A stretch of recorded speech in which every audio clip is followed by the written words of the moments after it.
It is. What's the pressure? You gotta have an answer for the blitz. No. Oh, we got wide open! Yeah! Yeah! Yeah! Do the devil! Yeah! John Walker! Let's make sure both is firing. Oh my god. On the blitz! Dude, the Sully went hard. The Sully went so hard. Keep moving up the field, like. Yep. DJ isolated me outside and keeps making me think. Yep. Come on, come on, come on. Stop it! Oh, stop it! Oh! Oh! Oh! I can't believe it. They did it! I did it! ICEMAN! Amazing! Listen to that stadium. Oh! Oh my god! Oh, yes! No Yes! way. Yes! This game had me like DJ Moore after he knew he ended the game.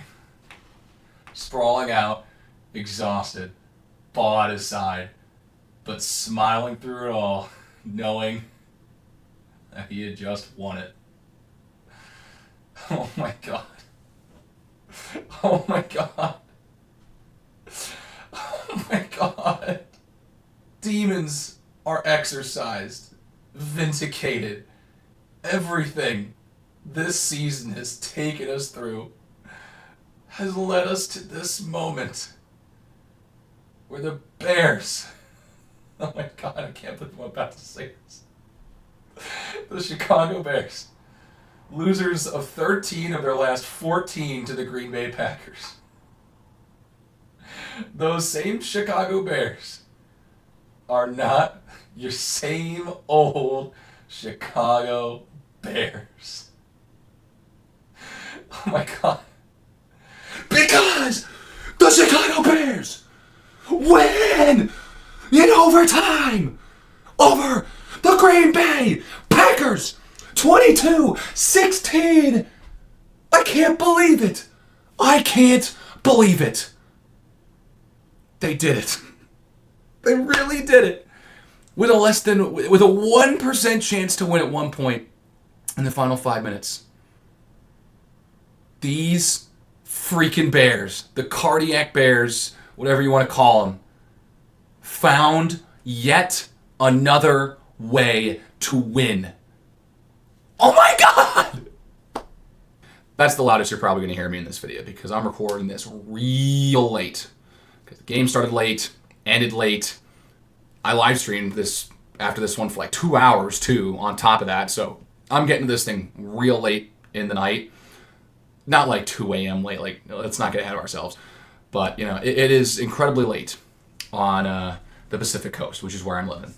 So I'm gonna try and keep it down as best as I can, just for, you know, noise sake. I've already got all my gut reaction, all my yelling and screaming out during the game. So let's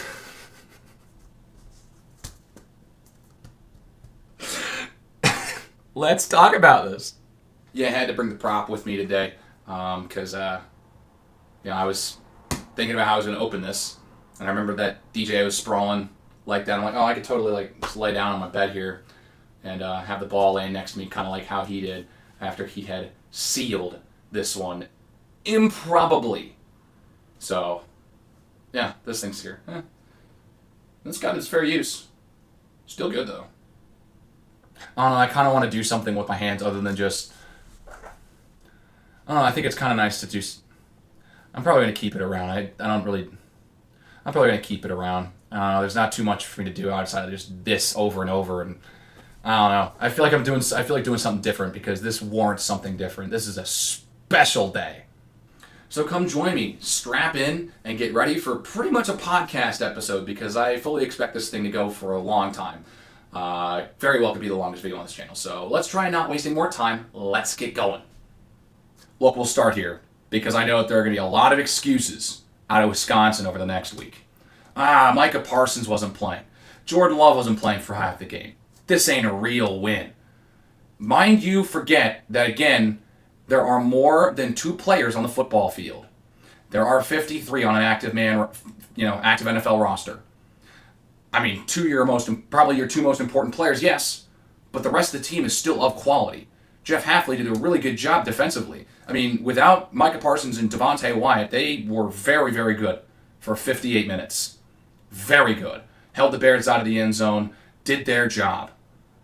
The Packers' offense was still able to move the ball with Malik Willis. I don't think it really mattered whether or not it was Malik Willis or Jordan Love in at this game. Both quarterbacks played well. Malik Willis, Matt LaFleur knows how to play and scheme when Malik Willis plays. Like, it's pretty clear. Malik Willis didn't need to do too much. Made a couple nice throws. The one to Luke Musgrave was nice. The touchdown throw he had was one of his best throws of his NFL career, maybe the best. So you got to give credit where credit's due, because Malik Willis came into this one cold, did what he needed to do. He was a game manager, and guess what? For a back quarterback, that's what you need. Now, I know Josh Jacobs didn't play a ton in this game. He's still dealing with some of that injury stuff, but he played in this one. And, I can see that being an excuse as well, and I don't want to hear that either, because guess what? Josh Jacobs fumbled the ball inside the 5-yard line. Emmanuel Wilson didn't. And Emmanuel Wilson averaged almost 6 yards per carry. Josh Jacobs fumbled the ball inside the 5-yard line. I don't want to hear it, all right? And I get it. There's a little bit of luck involved in this comeback. And I know it's like, Bears got lucky. This is all luck. This is a fluke. They're not going to be good next season. They can take this win and, parade around, but they're just going to be beaten and blah, blah, blah, blah, blah, right? There's a little bit of luck with this. Of course, it's an onside kick required to end up helping them win this game. Like, seriously. I get it. There's a little bit of luck involved.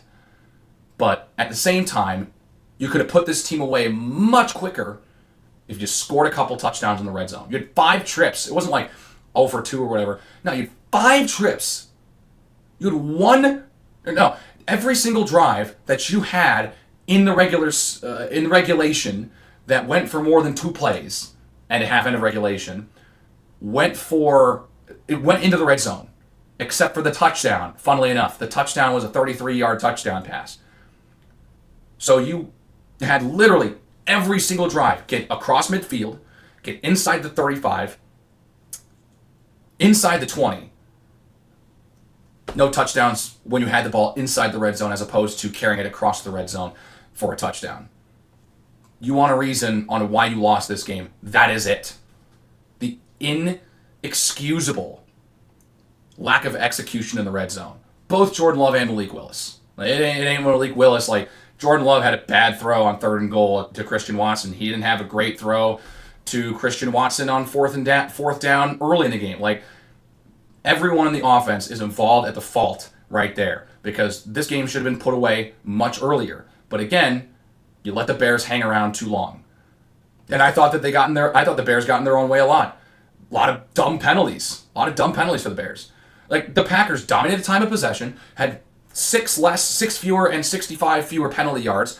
They had, up until like the very last play of the game, more yards than the Bears, total yards, more first downs, 50% on 3rd down. You're winning that game. 0 for 5 in the red zone is why you lost it. Look, the Bears have had their own fair share of red zone struggles this year, but they haven't had a game like that, where they have 5 drives go into the red zone and come away with 9 points on those possessions. 9, as opposed to, I don't know, in the 20s, as you would expect that to be the case. So, I don't know. It's not as clean cut as Packers were injured. They weren't playing with Micah Parsons. That's why they lost this game. No, it's a lot of different things.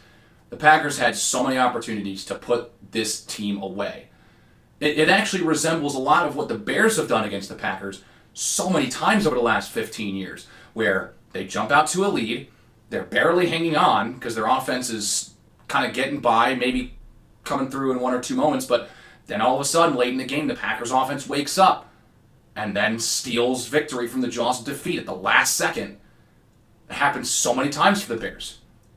It's happened a lot. Now the Packers finally get to feel what that's like against the Chicago Bears. Because guess what? That hasn't happened in a long time. The Chicago Bears have not come back from 10 or more points against the Green Bay Packers in the 4th quarter and 1 since 1960. Since before the Super Bowl was a thing. Not even like a year or two, like 7 years before the Super Bowl was a thing, was the last time the Bears came back from 10 or more down in the fourth quarter against the Green Bay Packers. So yeah, that's probably why everyone in Chicago is losing their mind, because they don't win games like this, especially against that team in Green Bay. They don't win those games. Ever. So maybe it's a bit over the top considering it's Malik Willis and without Parsons, yada, yada, yap, yap, yap. I don't care. The fact of the matter is, they won this game, they were down for the count, and they found a way to win. It did feel like they were exercising some demons in this one. And look, after these two Bears-Packers games, Roger Goodell has got to be celebrating in his office. Because, oh my God, when these two teams are good, and these games are good, it's great for the sport. It's great for the league. It's great for the NFL. Because since the Super Bowl became a thing, there have been very few instances where both of these teams have been very good this late in the season playing each other. You know, there have been seasons where the Bears and Packers have been good at the same time, but, you know, when you talk about division on the line, late season drama, all that, you know, who's he, what's it, it doesn't get much better than this. It doesn't get much better than these two games. I mean, like, that game in Green Bay was also really good. Like, it was one of the best. These two football games have been very competitive.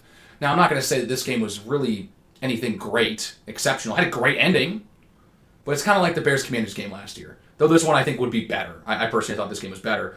But, you know, it's kind of like the Bears-Commanders game last year. That game was not good at all. But that ending was great. In this game, the game was a little bit better overall, and the ending was, in my opinion, better because Bears-Commanders last year, you had the Hail Mary, but there wasn't too much drama outside of that. This one, you got an onside kick, you got a game-tying touchdown, then you have overtime. Like, you could go on.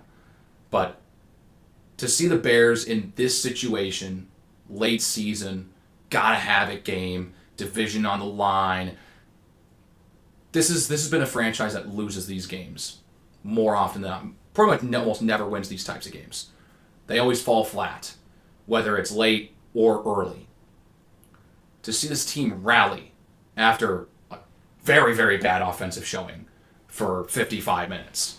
Like, I'm not going to lie. 55 minutes, this offense was not doing much. Only had one red zone possession when the Packers had 5. Like, again, the game should have been over. But, you know, it wasn't because the Packers couldn't score in the red zone. But to see them rally in those final 5 minutes, that's special, man. And here's where I'm going to talk about Iceman, Caleb Williams, the quarterback of the Chicago Bears. I'm still so happy that that's the true statement. Can't ever believe I wanted the Hall to keep Justin Fields. Can't ever believe I wanted that. Because Caleb Williams is that guy. He is. I don't care what happens in the first 3 quarters. When that quarter marker goes to 4, something changes. It becomes a demon. 2 best throws of the game. The throws that win them. The throws that win them the game. The touchdown to Jahdae Walker. The touchdown to DJ Moore. 2 best throws of the game. Like, it's that simple. When the game was on the line and you needed someone to make a play, Caleb Williams was making the throw. It was simple as that. A lot of people were like, you're going to put the ball in Caleb's hands to try and have him beat you through the air. He's not going to do it. And he didn't do it against Green Bay. He led them back to tie it, but he ended up underselling a throw to the end zone and having it picked off. In this one, they put the ball in his hands. He delivers. Twice. Touchdown to end regulation to tie it up, and a touchdown in overtime. Seriously, man. That was special. You ever seen a Bears quarterback do what Caleb Williams did in the fourth quarter tonight? I feel like I'm saying that pretty often this season. Like, you ever seen a Bears quarterback, a Chicago Bears quarterback, do some of the stuff that Caleb Williams has done this year? Not really. A touchdown throw to DJ Moore last week against Cleveland in the back of the end zone. Ever seen a Bears quarterback do that? You ever seen a Bears quarterback thread a pass so tight to go through a DB's hands and then get caught for a touchdown, for 1 yard touchdown on the road in Green Bay? No, you don't see that. You see him play poorly for 3 quarters and then deliver a dagger in overtime against the same Packers to, in all essence, barring a collapse, win you the division. Nope. The identity of this team has been defense and running the football for as long as I can remember. You think about some of the most significant plays in Bears history. It's always coming from a defender or from a running back. Never from a quarterback or a wide receiver. And I think the Bears have someone that they can trust, finally, after all these years, to make plays in the clutch through the air. If there's one thing that this Chicago Bears team has, it's resilience. They have been down for the count a lot.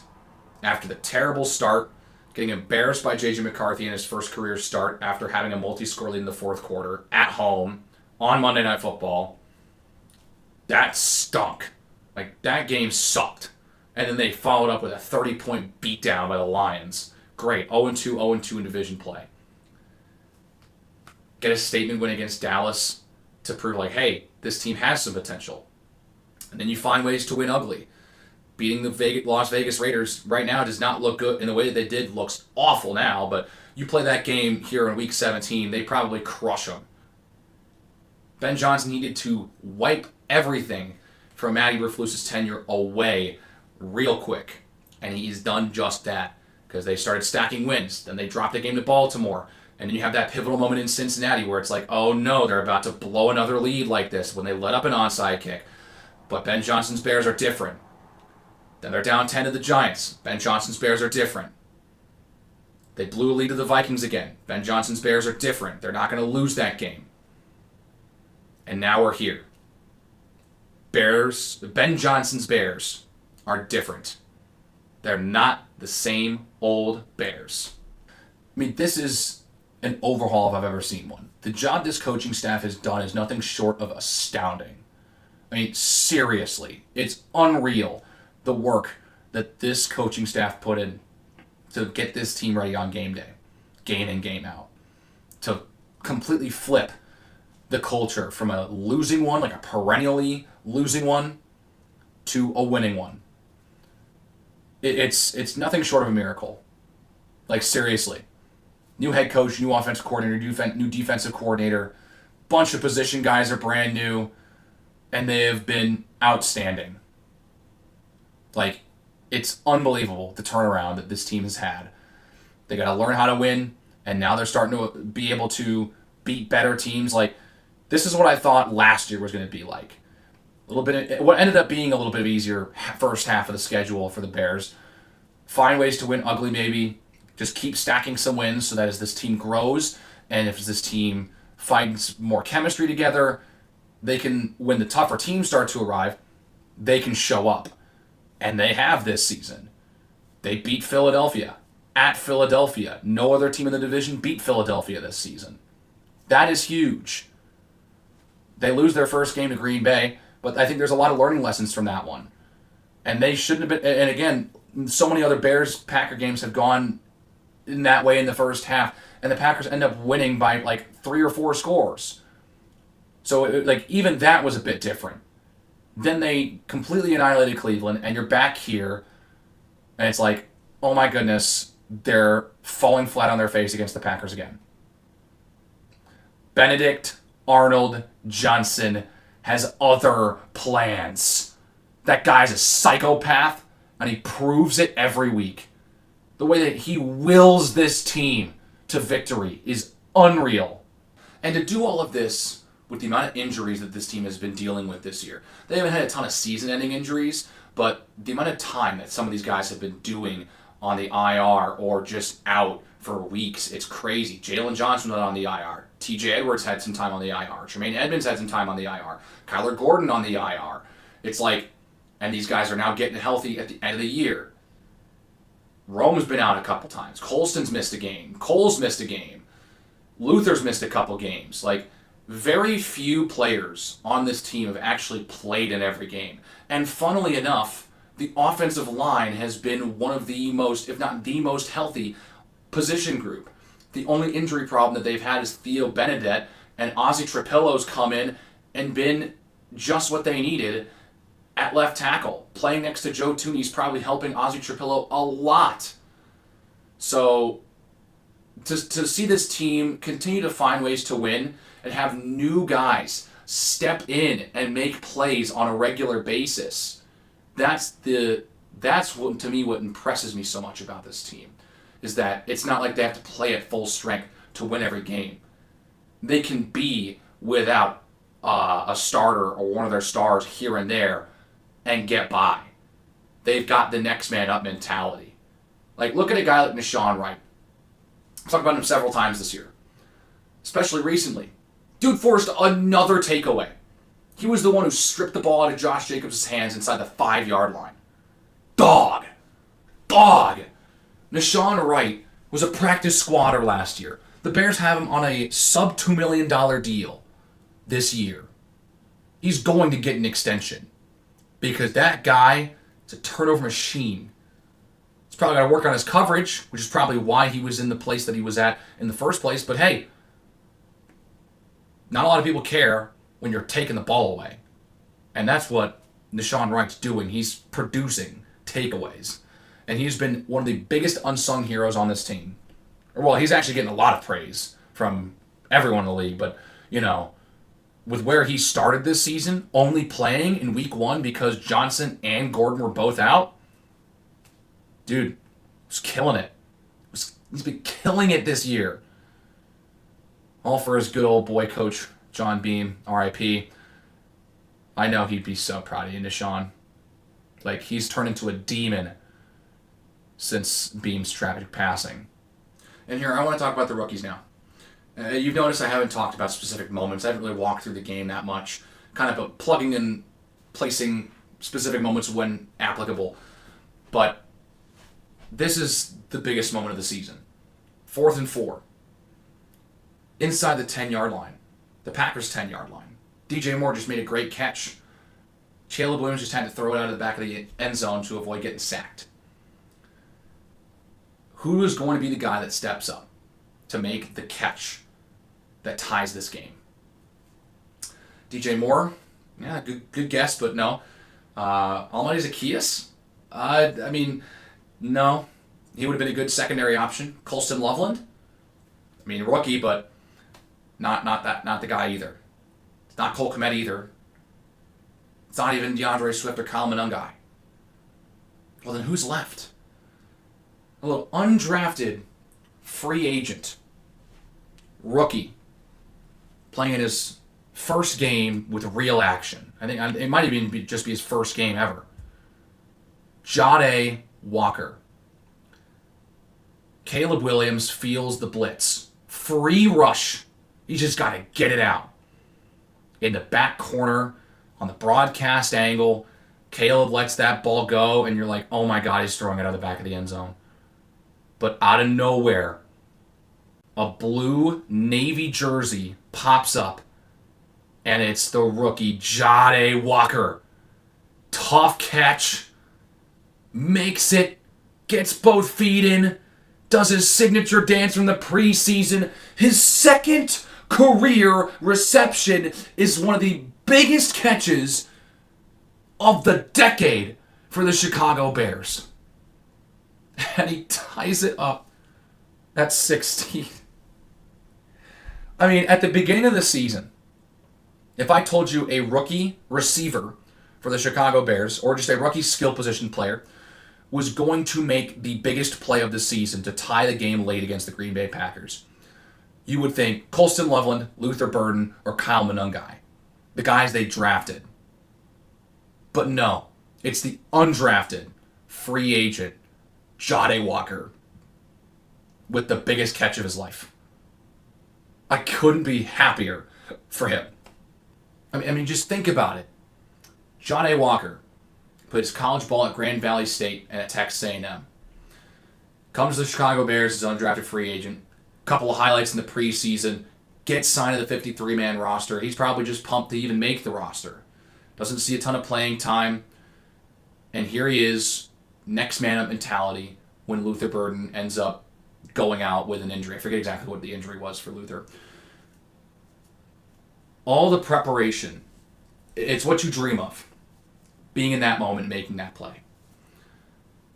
But it's different when you're actually there.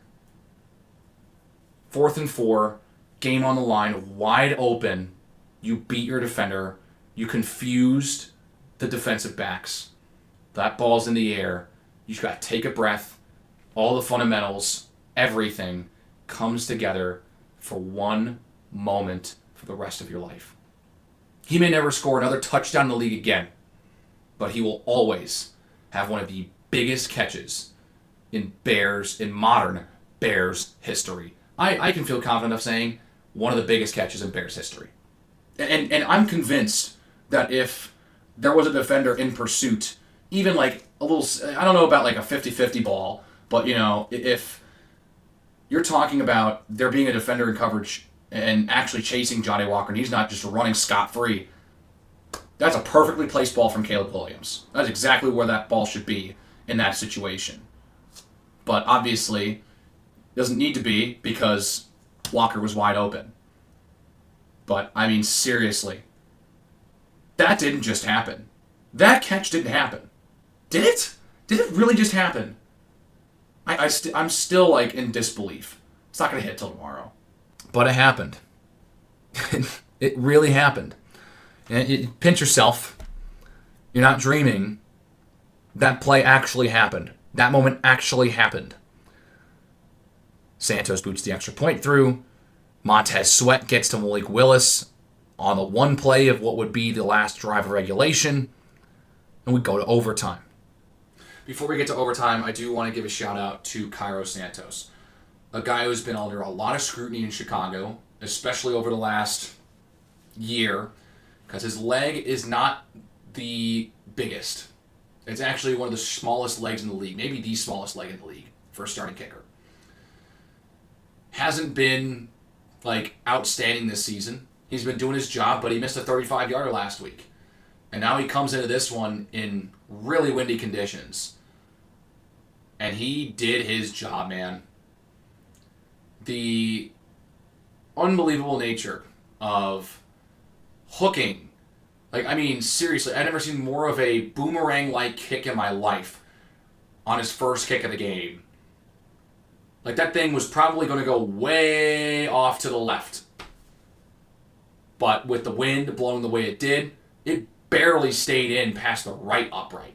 And then a 51-yarder in those conditions. Huge. Absolutely huge. I mean, that cannot be understated. Absolutely cannot. Hit another one from over 40. Like, Brandon McManus had a very easy job in this game. He had three, I think all three of his kicks were under 30 yards. Cairo Santos had to kick 3 40-plus yarders in those windy conditions to get this thing to a tie game. So I got to give a lot of props to Cairo. I don't think he's back with the team next year. I wouldn't want him back with the team next year with just the new kicking meta and just how kicking has evolved over the last 5 years. But those kicks are huge. And that's why Cairo Santos has a job, because he's been a very accurate kicker throughout his time in Chicago.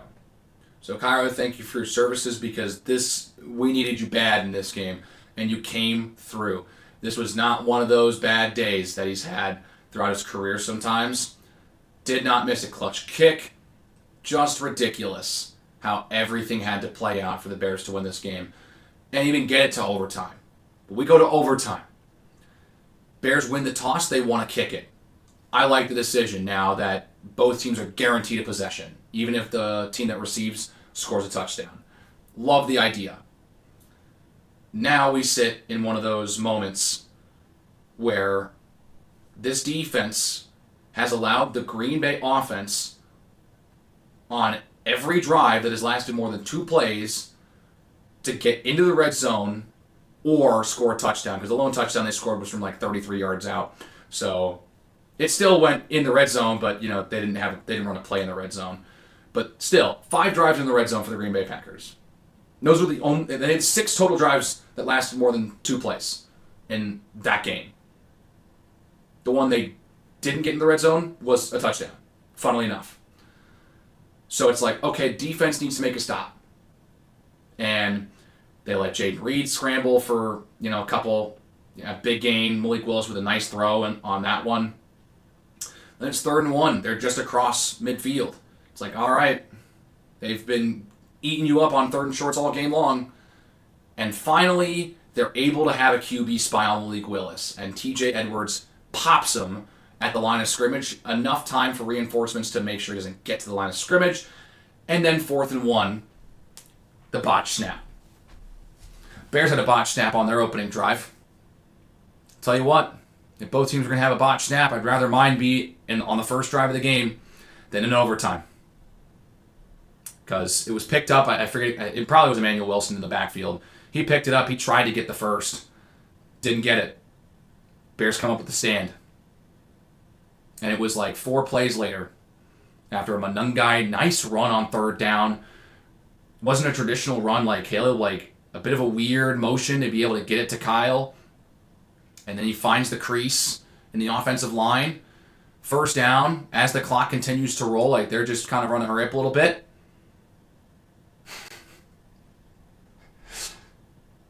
The best throw of Caleb Williams' career.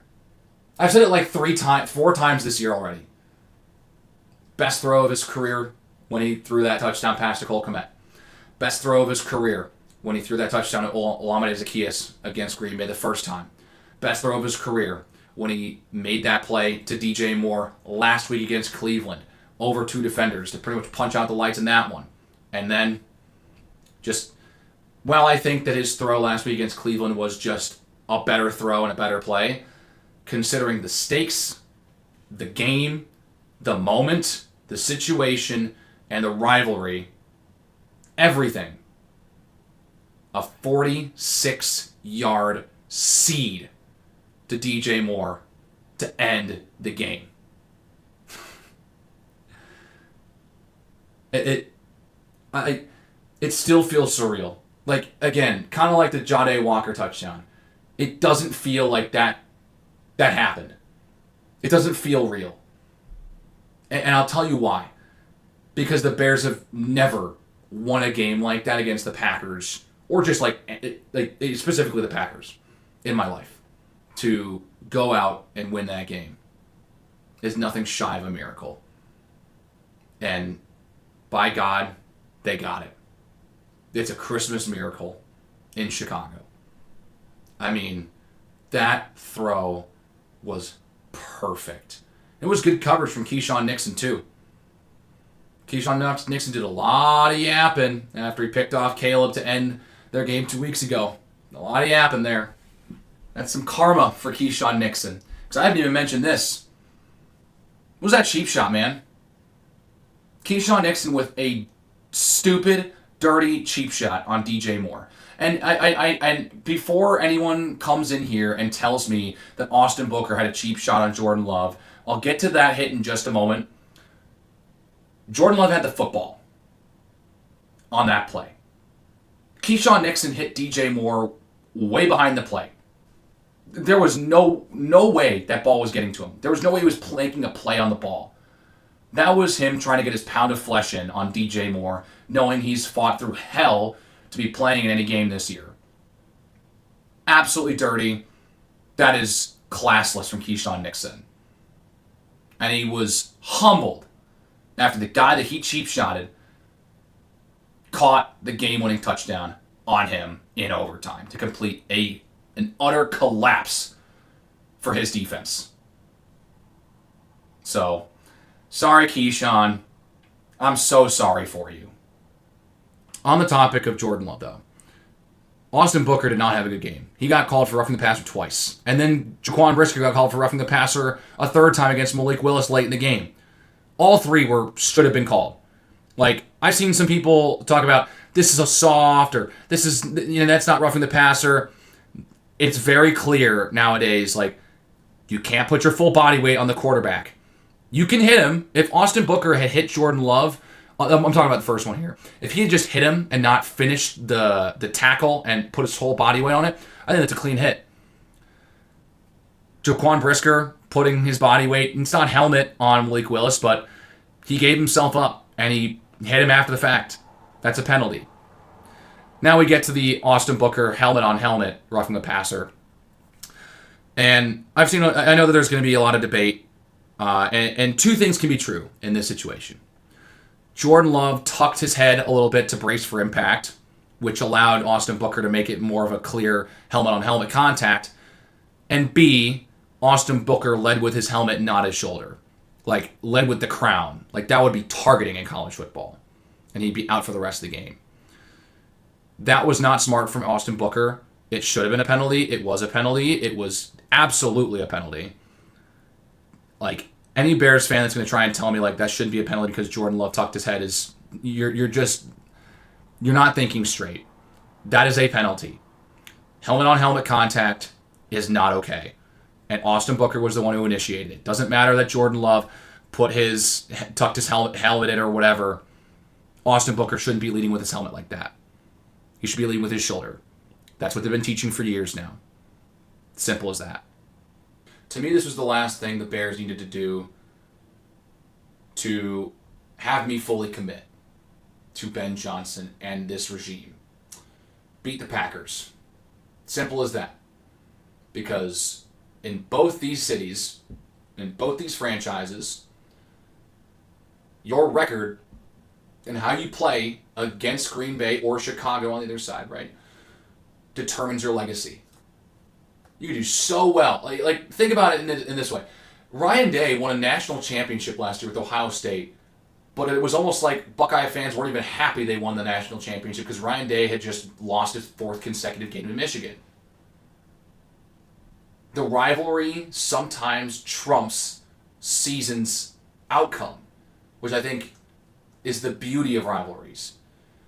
This, to me, was going to be the moment that they needed to prove to me that they were legit and that I can trust Ben Johnson as the Bears head coach going forward. I already did. But, when I say going forward, I mean, the next decade. I think that after this win and finding a way to win that game with those stakes against that team, it really does feel like Ben Johnson could be the head coach in Chicago for the next decade easily. That feels like the birth of a contending window. It really does. And I'm hoping that it is. Because what's the craziest part is that the Bears have 2 games left this year, and they still haven't clinched a playoff spot. They're 11-4 and haven't clinched a playoff spot. It's ridiculous. Shows how competitive the NFC is this year. But you hope that this is the start of a contending window for the Bears. I honestly am just happy to see them playing well, and I would honestly be happy to see them get into the playoffs. Just seeing them in the playoffs is just so nice. 2 seed, home field game, forget all that. I was just going to be happy if they had even made it to the dance. This is totally different. And I'm on cloud 9 right now. Oh man. Yeah, if you can't tell already, I'm very tired. It is a little before 1:30 in the morning, my time, Pacific time. Game's been over for about 5 hours now. I am very tired. I have kind of exhausted all my thoughts about this. If I missed something in this video, it's probably discussed in the live stream, but at the same time, it's 2 hours long. You're probably not going to want to skim through that. But if you want to listen to more, let me talk about this thing, more immediate kind of reaction type of stuff, you can watch that. But as it stands right now, I still can't believe it. I'm still in disbelief. This actually happened. They actually did it. They beat the Packers in a big high stakes game. It happened. Unbelievable. It's amazing. It's truly an amazing feeling. And it's the best win I've ever experienced as a fan of the Chicago Bears. Okay, last thing. For real, last thing. Tom Grossi did his annual December charity stream tonight. And while the Packers may have lost this game, I want to give a massive shout out to Tom Grossi for the amazing work he's been doing as a fan. And while he might be a Packers fan, he is a genuinely great person. Raised over $180,000 for charity before the stream ended tonight. I got to give massive props to him because he's doing great things for a great cause. If you're not familiar with Tom Grossi, especially if you're a Packers fan and you're not familiar with Tom Grossi, you gotta go subscribe to that man because he's closing in on 1 million, and he deserves it for real. So, keep doing what you're doing, Tom. I know it's Packers, Bears, and everything, but congratulations. You're doing some great work. That's a huge amount of money. That's amazing. Congratulations, man. So yeah, I'm done here. What a game, man. What a game. What did I just witness? I still can't believe I witnessed that. Even though I witnessed it, I still can't believe it yet. But it's real. It's real, it's real, it's real. The Chicago Bears won tonight. They beat the Packers in overtime on a walk-off 46-yard touchdown bomb. Unbelievable. Unbelievable. But yeah, that's all for me. It's a early Christmas gift. And but while I'm at it, happy holidays, Merry Christmas, Happy Hanukkah, all the wonderful season's greetings to you and your family out there. Hit the like button if you enjoyed it. Hit the subscribe button if you really did and want to see more content from me. I mean, we got a playoff push here. Oh my god, I keep forgetting that I've already done a playoff reaction video on this channel back in 2020.